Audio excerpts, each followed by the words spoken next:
Hi, everyone. Welcome to our 501c drop. My name is Leya Simmons, and I am the CEO and co-founder of BetterUnite and your perennial host for the now weekly 501c drops that we have. We have conceived of these sessions, these webinar/podcasts, as times for us to kind of talk about a lot of the time the stuff that maybe organizations and organizers like you think about a whole lot, but they aren't always lifted up into the conversational realm. So that is what our effort to do with the 501c drop in general is to really kind of bring out into the light and talk about a lot of the stuff that I know as a former frontline fundraiser you all are working on, and to talk about that with experts in the field. And then today's topic particularly, so here you see the nonprofit myth busting. If we're being honest, a lot of executive directors, nonprofit leaders in all shapes and sizes, we're operating a lot of the time under beliefs that feel right or they seem intuitive, but in reality, they could actually, some of these myths or beliefs can actually be holding the organizations back. So I know this is especially true, as I mentioned, for executive directors, leadership levels, but it really can run up and down the organizational chart, including board members. I myself sit on a couple of boards that we call working boards. You're juggling mission and other board members and burnout and everything else, and fundraising and everything else that you need to do, and it all happens at the same time. So I'm going to stop my share here and talk to my friend, Sean Hale, who's joining me today. Hi, Sean. Hey, Leah. How's it going? I'm doing well. How are you? Doing great. Thanks for having me on the show. Oh my gosh, I'm so happy that you are here. And Sean is the perfect person to talk to about all of these things. Sean spends his days eating, breathing, living the financial realities of nonprofit organizations. He is the founder of Nonprofit CFOs. He and his team help nonprofit leaders actually understand their numbers and not just survive them. And so I'll say, I actually met Sean, and we were just talking about this before you all joined us. I met Sean at last year's A Better conference, BetterUnite's annual conference, and which is a conference / wellness. And then I guess it was maybe a couple of months later, Sean, and I don't know if you know this part. A couple of months later, I was looking at your LinkedIn post where you mentioned that often conferences and podcasts and webinars geared towards our nonprofit sector really don't very often speak to the administrative efforts, hurdles, problems of the nonprofit world. And your post really resonated with me, and I candidly just believe that it's very true, it's maybe a less sexy topic. It's maybe financial and a little scary. We're going to talk about numbers. We're going to get into some weeds. And honestly, in our BetterUnite webinars, we have had HR experts, CPAs, that sort of thing, because as a software company and a software platform for nonprofits, we do deal with that a lot of the time. But I agree that there's less. These topics, these administrative topics, they are given short shrift a lot of the time by folks like me, frankly. So I was very excited to have you on. I honestly, after that post, reached out immediately and was excited to ask you to come here. And this topic just is really kind of, I think, perfect for our for the group today, and to speak to the missing components that your post was talking about. Well, thank you for helping to break down those silos, because I think it is really easy for us to fall into the whole idea. I talk a lot in analogies. And so like the whole idea of, well, there's somebody else who takes care of my car. I don't ever lift up the hood. I don't even worry about putting gas in the engine. I just kind of show up and drive it. And if you have that kind of relationship with the nonprofit, you're just going to have these massive blind spots, and you're not going to know when problems are starting to appear. It's going to be hard to do preventive maintenance. It's going to be hard to manage the risk. In other words, it's going to be hard to be a good leader and the most effective leader you can if everything that's going on under the hood is just a massive blind spot. And so the more that we can do to get our leadership used to the idea that, no, this is good, it doesn't have to be scary. Sometimes the way people go about it makes it scary. And so we also need to know, like, when is this being done in the right way? When is this being done in the wrong way? Yeah, that's why I have this negative reaction every time. Right.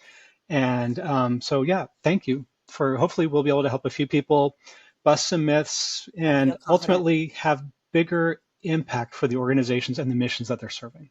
Do not be afraid to peek under the hood.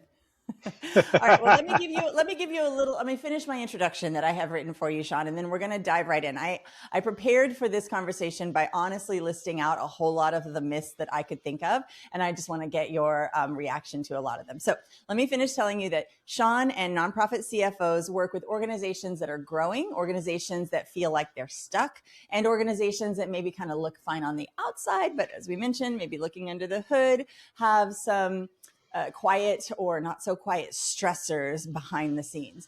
And what I like you just said, Sean, what I really appreciate about you and your work is that I don't feel any shame for the leaders. There's no shaming on your part. There's very much a, hey, we if we look at this thing together, we can handle it, we can deal with it. So I really appreciate that aspect of your work, just helping leaders to be better, to show up in a different way, and really just make smarter decisions. So again, thank you for being here, and welcome.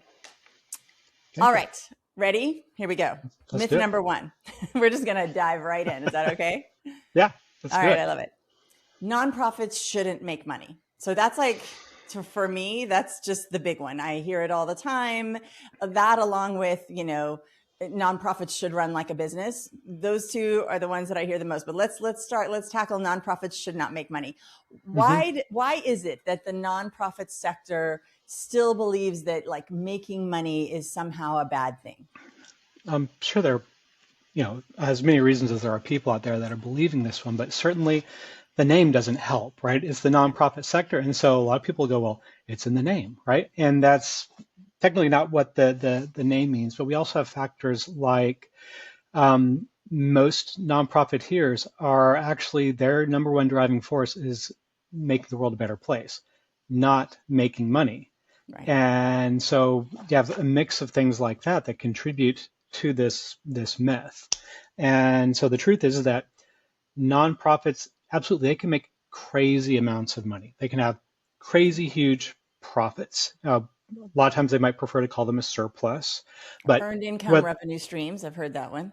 yeah, you can call it whatever you want to. But the point is that you end the year with more money than you began the year, right? That's whether you call it a profit, a surplus, or something else. And the more that you can do that, the bigger impact you can have as an organization. One, because it lets you build up reserves. And those reserves are going to help you when you hit bumps in the road. And if you're not aware of bumps in the road, you've not been paying attention to the last 6 years. Like most nonprofits have had a bunch of bumps in the road, and that's just part of life. But when you have reserves, that means that you don't have to run around like a chicken with its head cut Yeah, off. you can survive When you them. hit those bumps, you can survive them, and you can just take the time to go, gosh, we do need to make some big changes here, right? Like our main funding stream dried up or it's no longer reliable or whatever it is. But instead of having to make a decision today or this week, you can go, you know what? Let's take 3 or 4 weeks. I'm going to check in with a variety of people that I trust, gather some information, and we're going to make some really good strategic decisions. And if we have to let staff go because our funding stream is dried up, or whatever, we're going to be able to give them decent notice, right? We're not just going to have to cut them loose tomorrow and tell them sorry.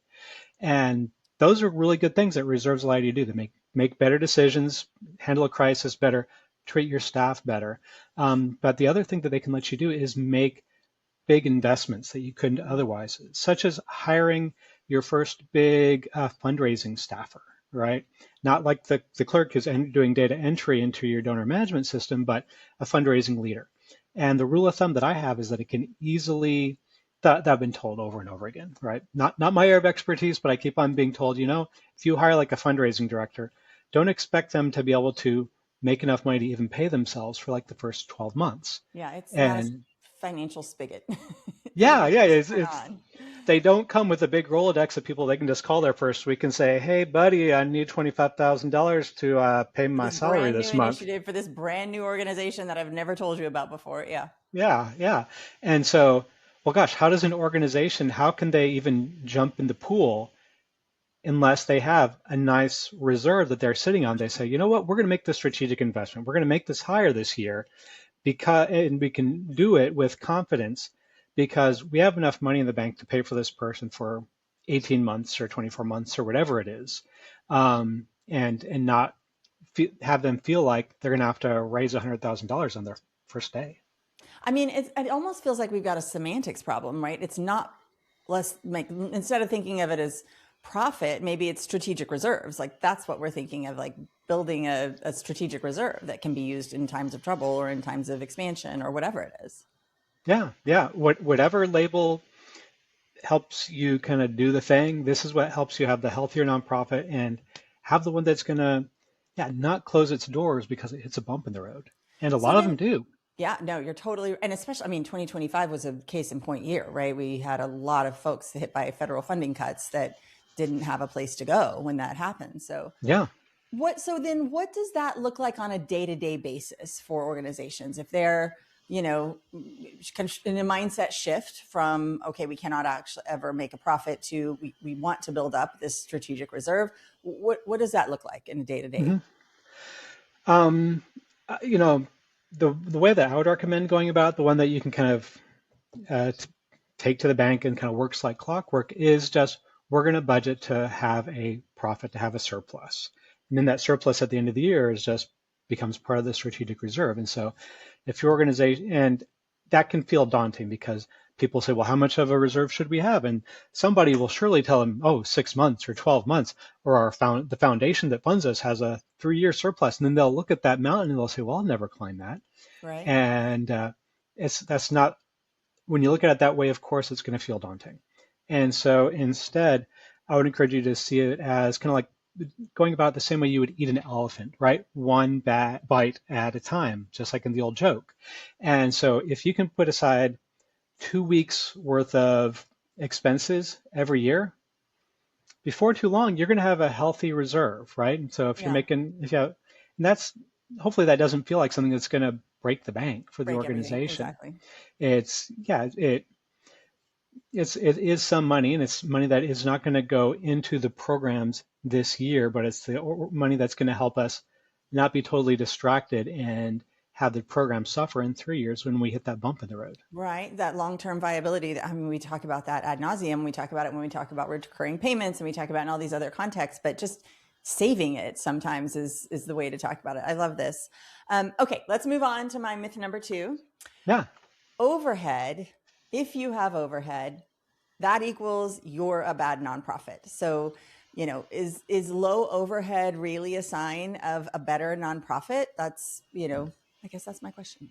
Yeah, that is, I think, one of the most damaging myths that we live with in the nonprofit sector because it causes so many otherwise really smart leaders to do things that are penny wise and pound foolish because they think that I'll just keep tightening the belt and tightening the belt. And so imagine 2 youth mentorship programs, and one of them is the low overhead one, right? Yeah. And so in this organization, they have one mentor for every 50 kids because they're keeping overhead low, right? And they don't run criminal background checks. Definitely don't train that person because, gosh, that could be wasteful. And they don't have HR in place or anything like that. So actually you have a bunch of kids kind of running wild, unsupervised, maybe doing drugs over in the corner, but you know what? Overhead is low, right? Overhead. And so check the box, must be a great program. Compare that to another nonprofit that's also working with youth mentorship, and they're investing a lot of money and time in making sure there's good vetting of the people doing the mentorship and good training for them, including criminal background checks. They are providing strong follow-up, strong infrastructure so that they can retain those people year after year after year in the mentorship. They're having a strong impact on kids, but yeah, overhead's going to be higher in that situation, right? The executive director of that other organization isn't spread thin trying to do 18 people's jobs, trying to, because of the overhead myth told them that, it would be sinful to hire some help.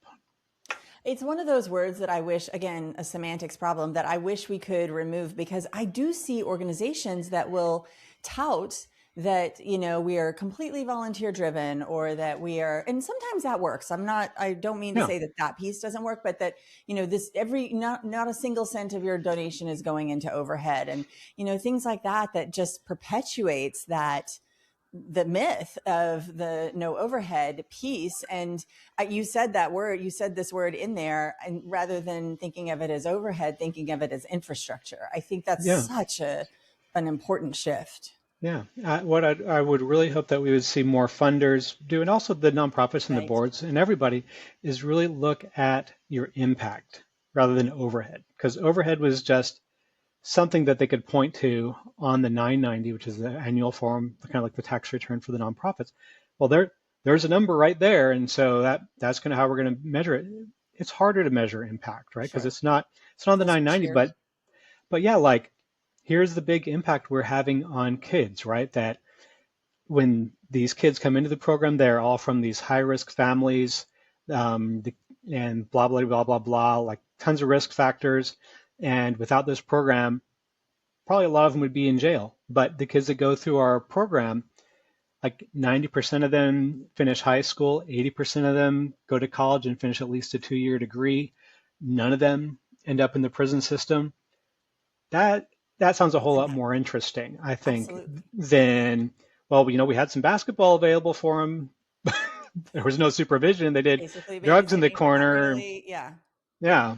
And I wonder too if, for boards particularly, and this might not be something that you would say in a fundraising appeal, but for your board, talking about what didn't happen, like we have not had any misconduct by any of our teachers. We have not, or whatever they are, supervisors, mentors, all of those things too, really, bringing that up to up front to not really even justify, but to highlight what that infrastructure is providing.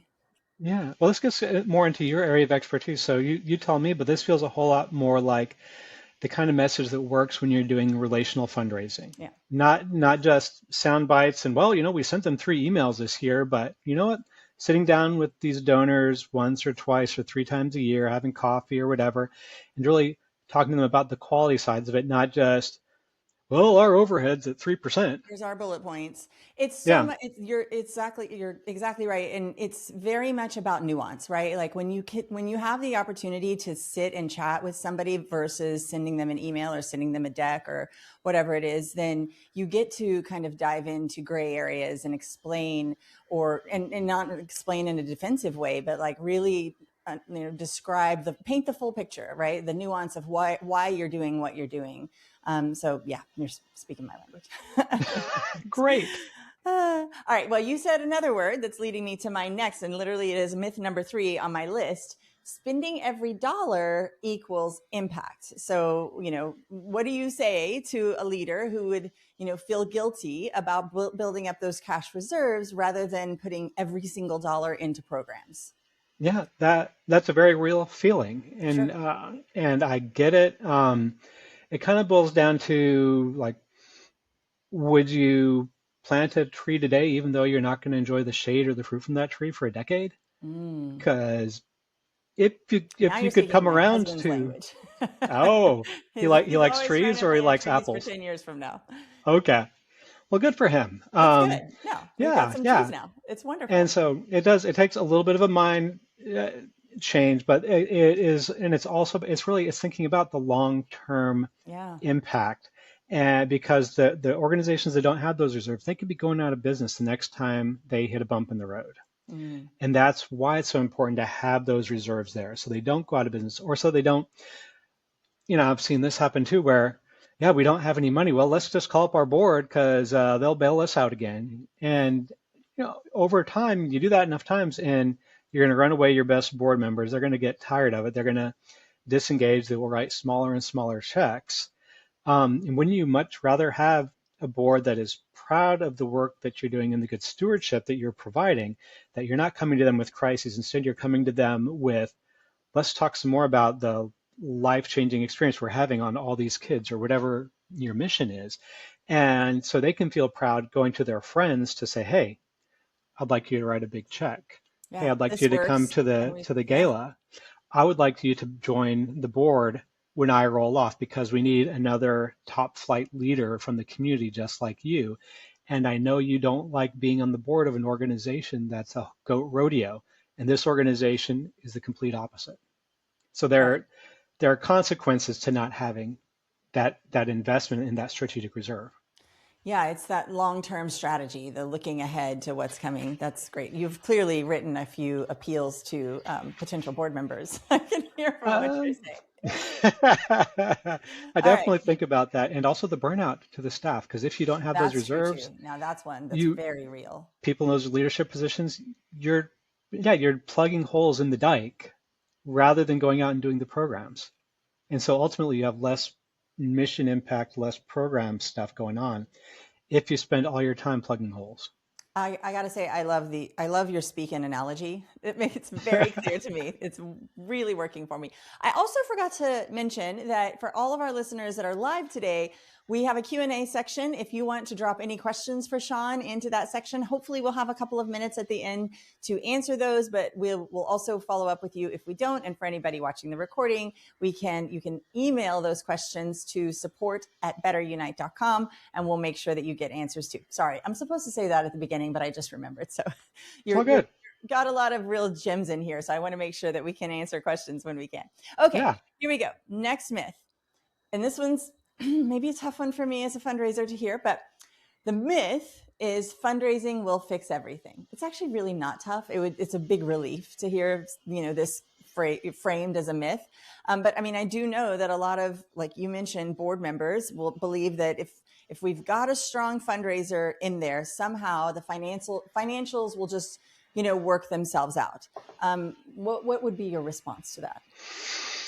Well, since you're into this analogy thing, I if you believe that, then I guess you can also believe that as long as you keep on turning up the water pressure, it doesn't matter how many holes you have in the bucket.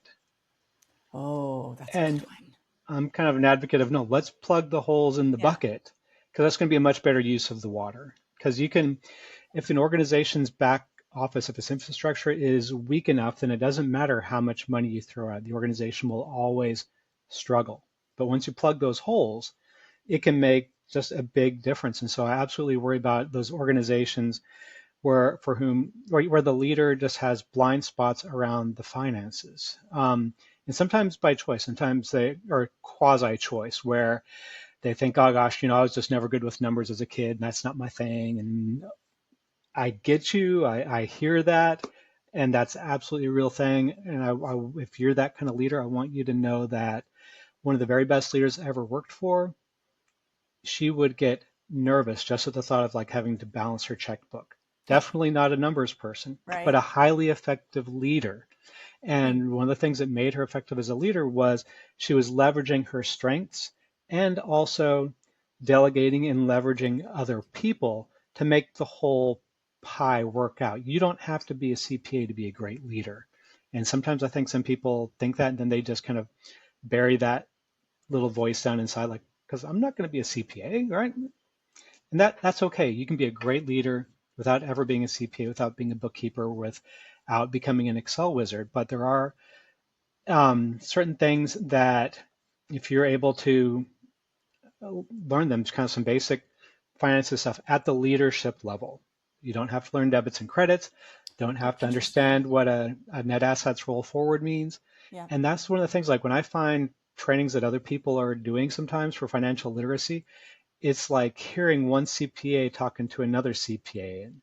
And so they want to talk about debits and credits, but you don't need to understand any of that to be a really awesome leader. But you do need to have a sense of what does it look like to have a healthy finances? What kind of questions do I need to be asking? What kind of reports do I need to be getting besides the standard reports that come out of QuickBooks? Do we need to get them in a format that is more graphics rather than numbers? Do we Hmm. need to have somebody who is going to help us surface the top 3, 4, 5 things that leadership should be worried about and have conversations about those things? Does that make sense? It absolutely does. No, and I'm thinking of like it's countless examples that I have in my own experience, and the only thing that that I don't even know if this is an addition, but I would like to ask, and because I've seen this work, this feels like a place where leveraging a strategic board member could be a really good, thing for an organization. Like if you've got this very dynamic, very capable leader who just doesn't have all of the nuances of the financials of the organization under their belt, cap, whatever, then having, short of paying for somebody like you or somebody, and actually I'm a huge fan of bringing in a consultant to do that sort of work, but also finding a board member that might be able to support the leader in that role could be a really good use of the time. Do you think that works? Oh yeah, I have a blog Yeah. post or two about getting a fifth grade math teacher to be your next treasurer. Oh, that's great. Yeah, yeah. Because so many, because people think, oh, I need to get, this is another myth. Oh, we need a CPA to be our treasurer. If that's Not your only necessarily. criteria, you're probably going to end up with a dud. Not some CPAs are awesome and very well suited for the job, but many are not. And it's really dangerous to have that as your main criteria or even your only criteria. Right. The upshot of a fifth grade math teacher or somebody kind of in that neck of the woods is that they're going to be comfortable with the numbers, hopefully. They're going to be good at explaining them to people in a language that everybody can 100%. understand. And chances are, if they're any good at being a fifth grade math teacher, they're probably good at like actually making the subject matter exciting and engaging. And that's what you need for that time, whether it's, the executive committee meeting or the management team meeting or the board meeting, that you want that to be engaging because you do want the board to walk away with, okay, these three things are important and I understand them in a kind of meaningful, visceral way, not because I studied the profit and loss report for an hour and brought up my slide rule, but because there was somebody who explained it to me in a language who I could understand, and hopefully there were also some good graphics to back it up. So if the message was, our cash has been falling for the last 6 months and we're pretty worried about that, I can also see the line on the bar graph there, and oh my gosh, that is concerning. Like we're gonna, if nothing That is changes, good we're gonna news. Yeah. be in trouble come September. Okay, now I get it. And I can own the problem. And when you have Right. board members who feel disconnected from this stuff and they can't see it with their own eyes and hear it with their own ears, and somebody just tells them there's a crisis, they're a lot less likely to lift a finger to help, or they're going to do a fraction of the help they could do if they felt like they were along for the ride from the beginning Yeah. and that they were participating in the financial decisions. But when they can't engage with the financial reports, they don't feel ownership of the decisions either. That's totally, and that's the main job of a board is the fiduciary responsibility that they have to that board. So I am going to pause too to say that we definitely need to link your why you need a fifth grade teacher as your treasurer blog Yes. post when we send out this recording, because that is brilliant and I've never heard it explained that way and I just love it. And frankly, again, you're doing a very good job of teeing up my next myth, Sean. My next one was, I don't need to understand the numbers as a myth. So again, I think you really spoke to this, but like why executive directors who are technically fine, but they don't really get their financial picture. I don't know. Do you have anything else to say on that one? I feel like you really just covered it. Oh, I have more. Okay, Don't go ahead. worry. I don't.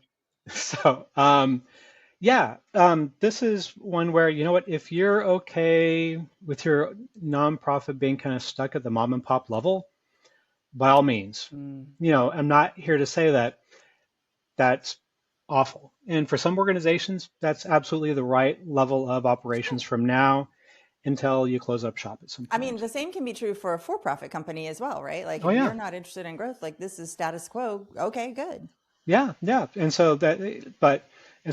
So much of what I say, it's oriented towards the folks who aspire to have a bigger impact, right? Sure. That's one of my biases is, of course, you want to have a bigger impact. Instead of helping just 100 kids a year, what if you could help 200 or 500 kids? But it's that whole thing of, understanding the numbers can kind of sound like, for me to take our organization to the next level as a leader, I have to become a CPA. And you don't have to become a CPA. Please don't worry about that. And please, it's hold you in the executive director seat, hold the accountants and finance people around you accountable for getting the information into a format that is easy for you and the board of directors and all the other key leaders to understand, to speak in plain English, and to give you those graphics so that you can see what's going on. I have a kind of semi-tangential story related to finances, but also infrastructure, which is also kind of ends up sometimes in that same ball of wax that just, oh, we don't worry about infrastructure. That's just like a necessary evil, but we pay as little attention to it as possible.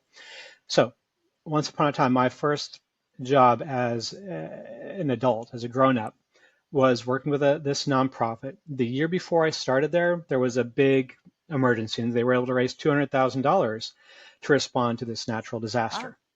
Cool. I came on as employee number 2, and there was another massive natural disaster less than a year after I started full time.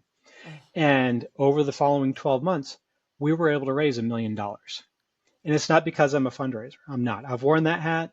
That's not where I shine. And so, but what made a difference from being able to raise 200 grand to 5 times that was the infrastructure that I was able to put in place. And so when you have that strong back office, when you have strong infrastructure, all the other stuff functions so much better, whether it's your communications, whether it is the program stuff, because it's getting just all the dots, the dots on the I's, the T's crossed, all that stuff when you have good infrastructure in place. And yes, that's overhead, but that is what allows the rest of the organization to flourish and allows everybody else to do what they do best.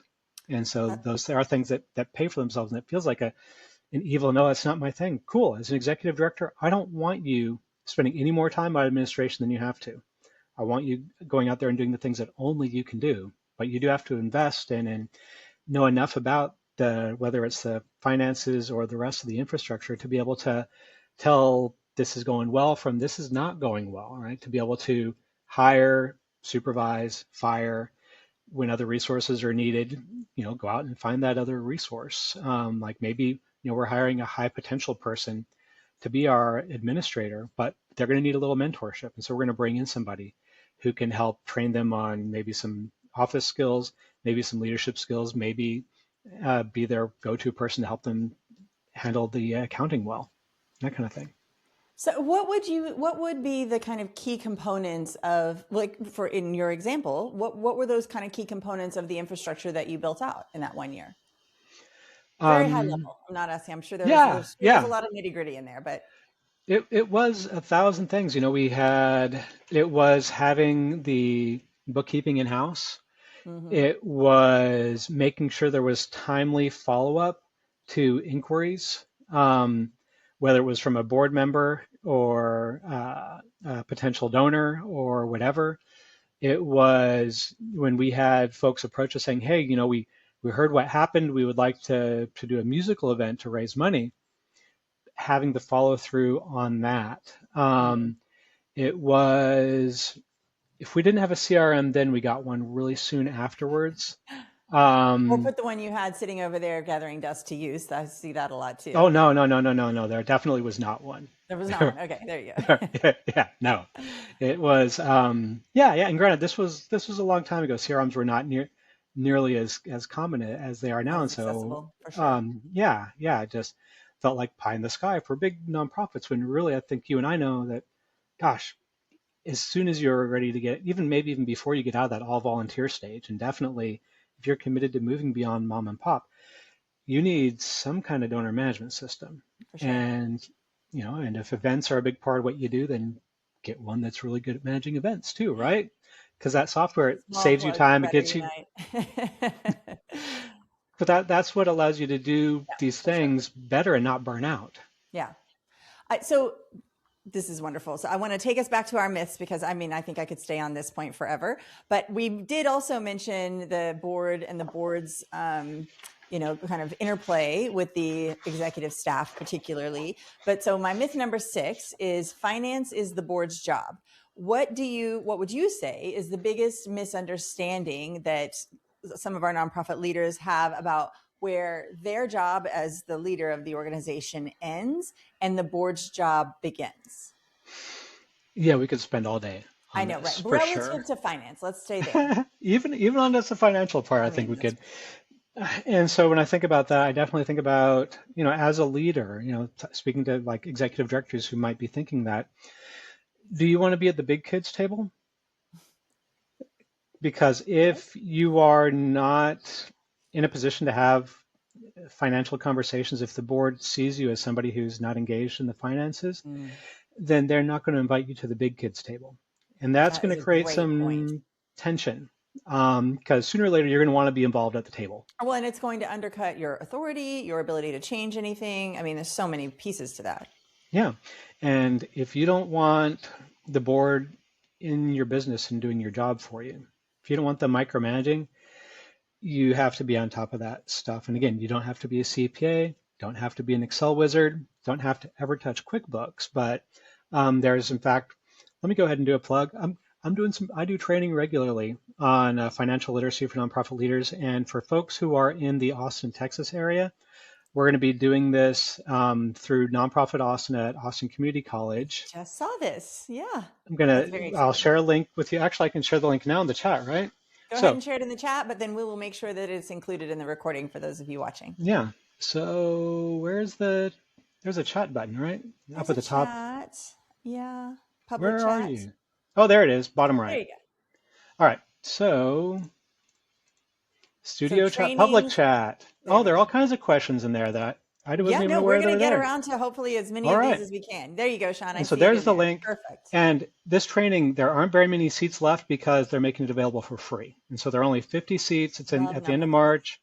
And I do this several times a year. Hopefully, we'll do the next one virtual because it's I think one of the most impactful things that we can do is get our executive directors and our other leaders trained on the kind of basic financial knowledge they need to lead, not to learn debits and credits, but the other stuff that can help you be at the big kids table and be involved in these conversations and lending your wisdom and your information because the board, if they're not involving the executive director, they also have some massive blind spots. That's right. They're missing so much context and nuance, like I Yeah. mentioned before. So yeah, no, very important for everybody to pull up. Okay, how about this one to speak to what you do in your full-time day job is myth number 7, CFOs are only for big nonprofits. Is it realistic or smart for small and mid-size? And I mean, I might even skew on the size of kind of smaller Mm-hmm. nonprofits to think about operating without CFO level engagement. Yeah. So for a second, I'm going to take on the whole semantics thing that you were mentioning earlier, Please and do. because maybe some people do get hung up on the semantics of, well, what is a CFO?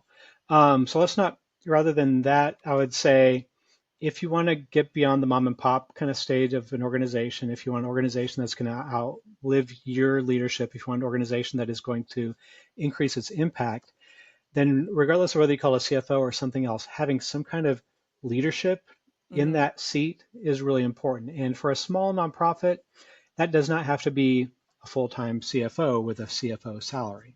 But very often it's going to be more than you can get from a treasurer because the treasurer is a volunteer, and very few nonprofit treasurers, even if they have accounting and finance experience, they don't have necessarily nonprofit experience. Mm-hmm. And so there are fractional CFOs out there, people who you can get to work with for like 10 hours a month or 20 hours a month Right. to provide that higher level leadership where you need it, whether it's helping the staff leadership and the board understand the finances more and turn that data into information and then into insights, or if it's providing mentorship to that high potential person that you hired to be your bookkeeper, but you want to see them grow into being your finance director, Mm. to have that person who knows what to do when you get this notice in the mail from the Texas Workforce Commission or from the tax assessor or the 99 other random things that your finance administrative leader is going to get hit with over the course of a year just because you're operating a nonprofit. So, I mean, in the CFO would also be involved in strategy as well, right? Around like creating that the reserves and things like that. Is that Oh true yeah, as well? Yeah. yeah, absolutely, absolutely. And so yeah, like I've built out a list, it's about that long of the kinds of things to talk to your CFO or your fractional CFO about. And Hmm. yeah, it's especially it is that, for the organizations that are ready for that, because sometimes when we're doing that kind of service, sometimes we do have to go in and help them button down a couple of things before Sure. we can move into the Readiness strategic checks. things. Yeah. Um, but yeah, ideally, you do have that person who is bringing financial acumen to the table in addition to your perspective as the executive director and all your knowledge of the programs and the kind of hopefully the biggest slice of the big picture in the organization. And you have other people contributing their parts, but having somebody with that nonprofit experience and that financial acumen can help bring to light the right questions or the right insights that otherwise might not be seen. Oh, absolutely. Okay, so like you said, we could live there for a very long time, but I'm going to move on to my myth number 8 because I do want to try and get to a few of these questions. Mm-hmm. Myth number 8. This one actually brings to mind a tech term that we use, but the myth is we'll fix it when we grow. So, a lot of nonprofits will just, and I mean, people, I think it's human nature as well. So again, no shame here, but the wait until they're in trouble before they invest in the financial strategy or systems. And what I was saying in my technology world is in a tech company, we call this tech debt. So, we've built sloppily because we were moving quickly. We knew we might break some stuff, but then, you've got a lot of tech debt at some point that you've got to go back and clean up. So I imagine that the same kind of thing can hold true here. Yeah. What's your response to that one? Yeah, all that deferred maintenance kind of stuff, That's right? right. Whether it's technology or otherwise. So yeah, I could talk about all kinds of red flags, but certainly one that sits heavily on me because I see it all the time and I've been there myself is the burnt out financial leader in the organization. And that one is one that's really hard um, for leaders to even notice sometimes because we tend to be quiet people. We tend to not be the squeaky wheel in the organization. We're usually the last person to complain about anything, with some exceptions. We're not all the same, but and so consequently, even when we do complain, it can come out very quiet and nobody hears Because us. you're just there, like making it work, like Yeah. that's in my head, just like right there, like in the weeds, like making it all work. But then sometimes it just can't. Well, and so then usually in December every year, I get a couple of calls from leaders like, oh my gosh, our accountant just quit. And it's December 15th, and we don't know what we're going to do because there are a bazillion things that need to happen between December 15th The and end of the year. Yeah. January 31st that really only this person could do. And they just quit because they were totally burned out. And we're always happy to jump in and help in those situations, but that's a really expensive thing to have somebody come in and clean it up. And again, like we're happy to do it. There are other folks that'll do it too, presumably, but like Better if rebuilding we that, can plan for. better if you can avoid that emergency Sure. entirely. And so, like keeping developing enough of a relationship with that person that they're going to tell you when they're getting burnt out and that you're going to hear it when they say it because they're probably not going to say it the same way that other people in the organization will, but then also having the appropriate kind of response. And sometimes that's um, bringing in other help. Sometimes it's insisting they take that overdue vacation that they're need to do. It's also making sure that you have documentation of all the key processes in place so that if whether they are on the beach sipping a pina colada or if they're in the hospital with a loved one, that you're not picking up the phone and saying, hey, Terry, I'm sorry, I know you're doing something really important, but, we got to run payroll or else people's rent checks are going to bounce. Like, you don't want to be that kind of employer. But this is the kind of thing that just goes undetected for years in organizations until they land in a giant pothole. So It's there's my interesting red too. flag. You don't even know it's there. No, and I hear you. And I think it's interesting as well because I've been a part of organizations very much like that. And there's this odd dynamic where the person also feels quite valuable because they know that there's these things that kind of only they know and that sort of stuff. But the panic that can ensue if for whatever reason they have to, go away for an extended period of time or they decide to quit or whatever else, just having that line of they're the only person that knows how to do it and that it's not documented somewhere should be, I think that's a big red flag also. Yeah. And I'm going to put a double red flag on that because, and most of the time, if that's dynamic is happening and the accountant Mhm. is kind of a willing participant, it's because they're proud of their job and they're proud to have the importance and the Sure. job security. But also, it is a red flag from a fraud perspective Oh, interesting. because when that person never takes a break, then nobody else is ever running payroll. Nobody else is ever cutting checks or doing those processes. And that is one of the most common ways for fraud to come to light and for fraud to get prevented. Interesting.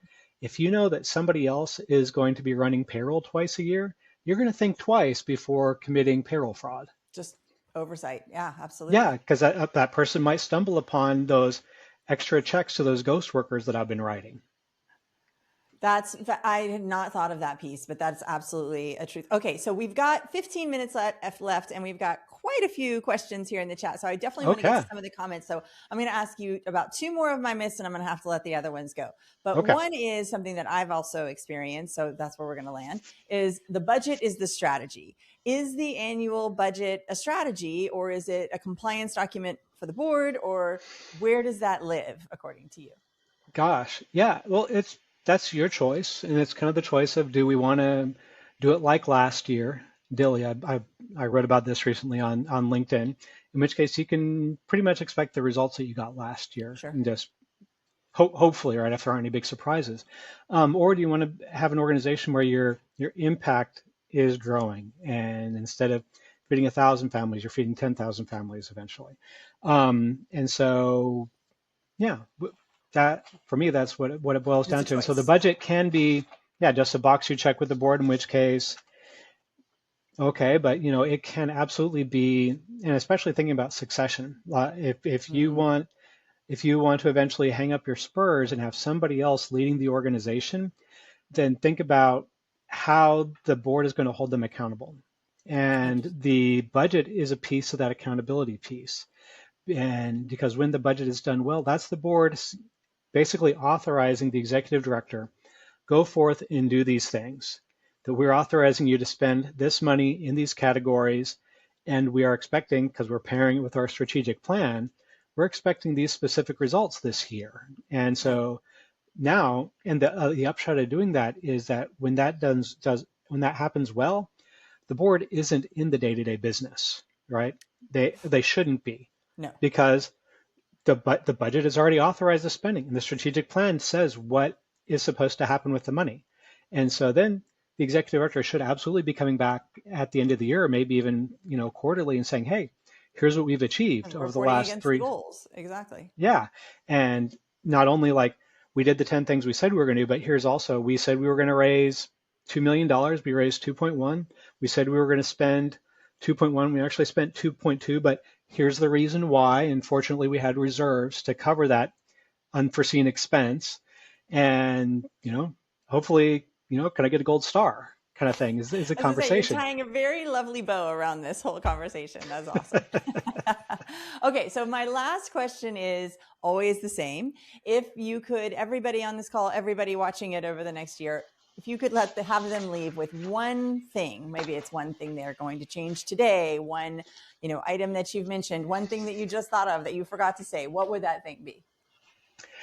Well, from my seat on the bus, certainly the one that speaks the loudest to me is the whole idea of I just can't understand the numbers. Mm, And I get it. So many of us have had math trauma at some point in our life, whether in the household or at school or somewhere, and that makes it hard. And but I want, if you are in a leadership position or if you aspire to be in a leadership position, I want you to be able to be at the big kids table and for the other people at the table not to say, oh, you need to go back to the little kids table.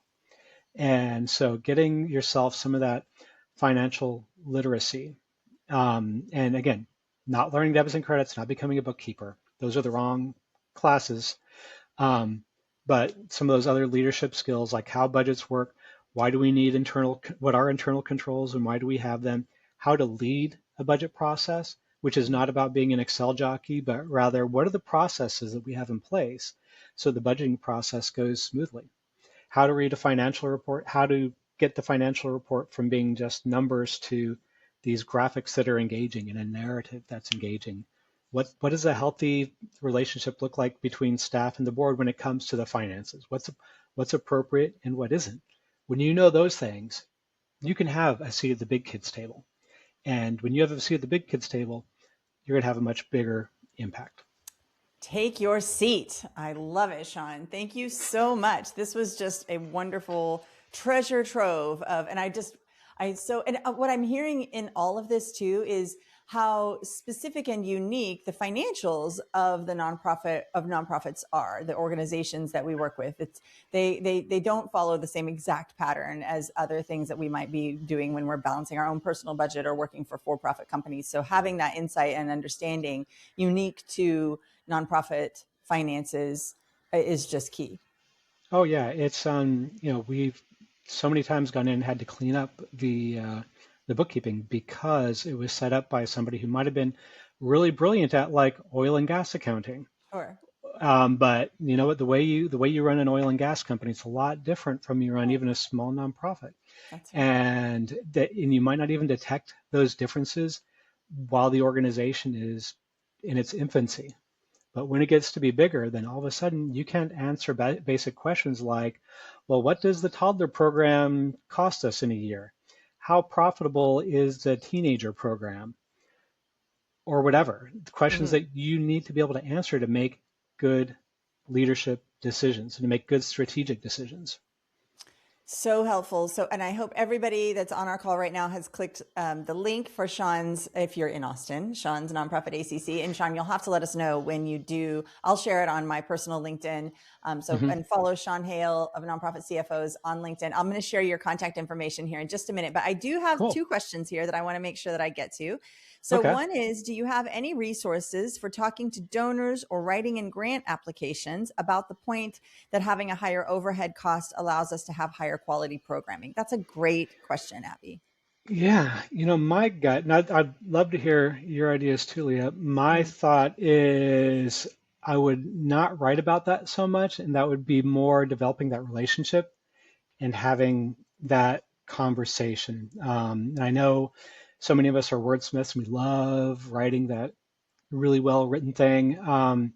But I think it's more that conversation that even brings to mind. Well, I won't go down that rabbit hole. I have a story later if we want to about conversations with grant Well, makers. I mean, and I agree because I grant, foundations and grantors are human persons behind it all at the end of the day. And, creating and developing that relationship gives you the time to create context, to fully paint your picture and to, again, describe it less in terms of overhead and much more in terms of infrastructure. Like, you have a frame for a house that you build that's the same thing as necessary to have the sustainable being the key word, organization. I mean, how many nonprofits do we know that come and go because they had a purpose, they executed on a mission, but there was no ability, they never created or facilitated that infrastructure to have a long-term viability. So they didn't. And so when that's not what you want, I love, you kept bringing it back to that, Sean.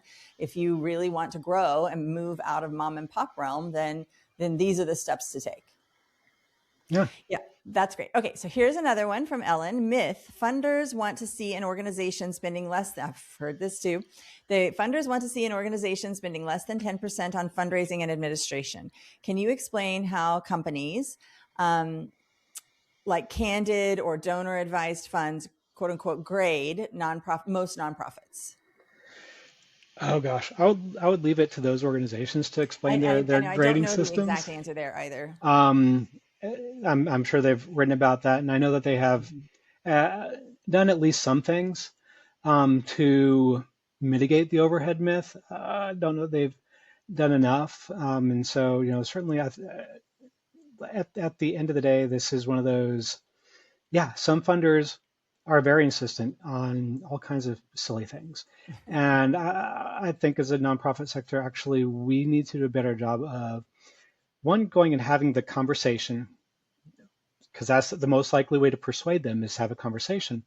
But then if they are not going to budge on silliness, to walk away. To give an example, over the summer, one of the consultants on my team, Sherry Sean, said, "Hey, was talking with the organization that we're working with, great organization, really good leadership, having a big impact, budget under $1 million, and they had a grantor come back to them and say, hey, we loved what you did with our grant money this past year.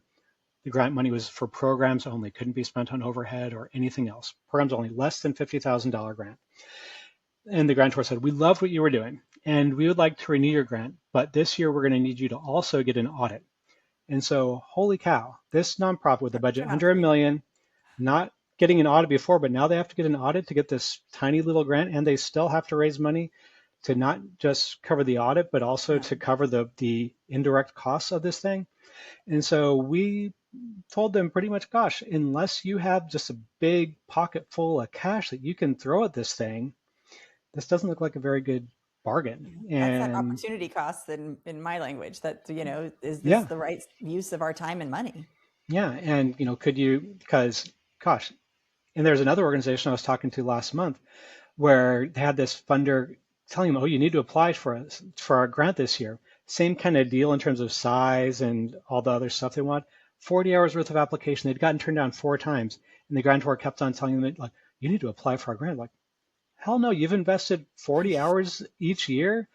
And then they also aren't going to cover your overhead costs. And they also want you to get an audit. Walk away from that. Red flag. It is a losing proposition. And so, yeah, some of those funders are just stuck in the old way of thinking. And we need to have the strength to tell them. As we say in Texas, bless their heart. But we can't keep going down that journey. Okay, well, thank you, Sean, so much for all of your insights. I've got right here your contact information up on the screen, Sean at nonprofitcfos.com, and questions for BetterUnite, support at betterunite.com. If you've missed any of this, of course, you can email support and we'll be sending out the recording. And if you've got other questions that you want to send those directly over to Sean or shoot them to our team. Sean, I can't thank you enough. I'm going to plug next week quickly our 501c drop on, what date is that? February 17th. It's always at 1:30 Central. We've got a session just with me called Don't Start from Zero. Use momentum-based fundraising to power your spring events. I've been talking about this a lot. It's frankly one of my favorite topics to bring to the table is, how can you give true legs to your spring events, keep the fundraising, keep the momentum going, and also borrow from what you've already done, what you already have, the treasure trove of data that you've got somewhere, if it's in your CRM, your database, your BetterUnite account, wherever it is. We're going to talk about all the ways that you can leverage all of that information, organization, fundraising, fun, and momentum into the events that you all have coming up this spring. So scan the QR code there if you'd like to register for that. Otherwise, you'll be getting emails and we'll be posting about it all over the place. And then if you have no idea what BetterUnite is or what I've been talking about when I've mentioned it the few times that I have, please scan this QR code if you'd like to take a look around and see what it is that we've been talking about.